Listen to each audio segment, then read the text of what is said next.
എന്നിവയാണ് ഈ 4 അംഗങ്ങൾ. സാത്വികം എന്നാൽ ഭാവാഭിനയമാണ്.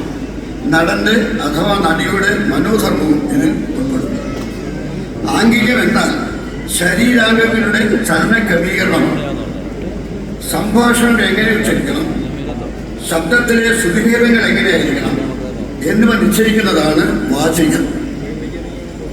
അഭിനയത്തിന്റെ ഈ 4 അംഗങ്ങളും ശ്രീ മോഹൻലാൽ എന്ന നടന്റെ കയ്യിൽ ഭദ്രമാണ്.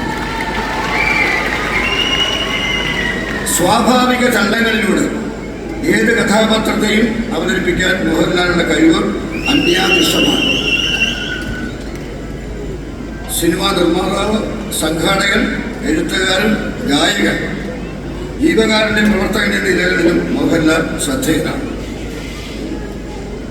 ശ്രീകുമാരൻ നമ്പിയുടെ പേരിലുള്ള ഈ പുരസ്കാരം മോഹൻലാൽ നൽകാൻ കഴിയുന്നതിൽ ഈ ഫൗണ്ടേഷൻ അഭിമാനിക്കുന്നു.